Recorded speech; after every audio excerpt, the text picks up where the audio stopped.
Football প্রেমী যারা রয়েছেন, তাহমিদের ভক্ত যারা রয়েছেন, তারা জড়ো হয়ে বিক্ষোভ করছেন। তারা হয়তো এই ফুটবলার তাহমিদুলকে দলে না রাখার প্রতিবাদে বিক্ষোভ করছেন। তারা গতকাল রাতেও এই ইন্টারন্যাশনাল সামনে ঢাকা বিশ্ববিদ্যালয় এলাকায় বিক্ষোভ করছেন।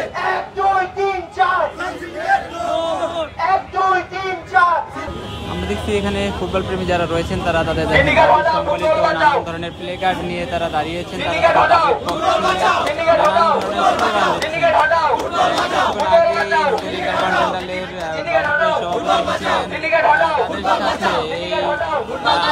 যারা রয়েছেন ফুটবল প্রেমী যারা রয়েছেন তারা সেখানে কথা বলছেন, যমুনা ইলেকট্রনিক্স ঈদে ডাবল খুশি অফার সিজন 3, যে কোনো পণ্য কিনলেই পাচ্ছেন নিশ্চিত ঈদ উপহার। একটু কথা বলতে চাই, আপনারা কি কারণে এখানে জড়ো হয়েছেন? এখানে আমরা ফাহমিদুল ইসলাম, আমাদের ভাই, আমাদের প্রাণকন্যা, তাকে আমাদের এই বাংলাদেশে ফিরিয়ে আনার জন্য এখানে আমরা অবস্থান নিয়েছি। যতক্ষণ পর্যন্ত আমাদের দাবি না পূরণ হবে ততক্ষণ পর্যন্ত আমরা এখানেই অবস্থান নিব। মূল দাবিটা কি আপনাদের? আমাদের মূল দাবি শুধু ফাহমিদুলই না, আরো বাইরে যে সব প্রতিভাবান ফুটবলাররা আছে তাদেরকে বাংলাদেশে ফিরিয়ে আনতে হবে এবং আমরা আরো হতাশা দেখতে চাই না। বাংলাদেশের ফুটবল এবং অন্যান্য স্পোর্টসে কোনো হতাশা দেখতে চাই না। আমরা চাই আমরা যাতে ক্রিকেটের মতো ফুটবলে একটি সাফল্য পাই।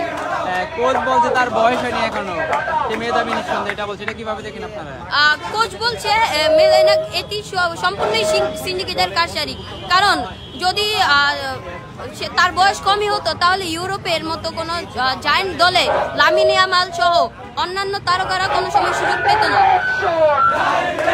দর্শক, আমরা কথা বলছিলাম একজন ফুটবল প্রেমীর সাথে, তিনি কথা বলছিলেন যেমনটা বলছিলেন তাদের দাবি আদায় না হওয়া পর্যন্ত তারা এই হোটেল ইন্টারকন্টিনেন্টাল মোড় এলাকায় অবস্থান নেবেন। আমরা দেখছি এখানে ফুটবল প্রেমী যারা রয়েছেন তারা দাবির পক্ষে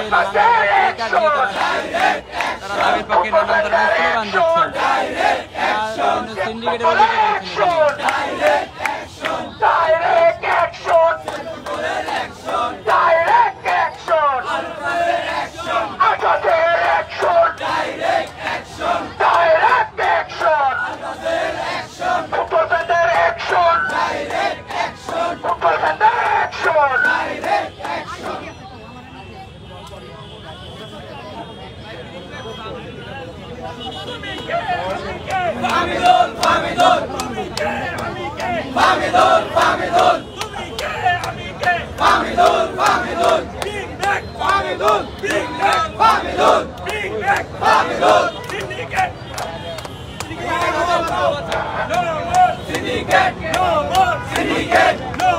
Syndicate!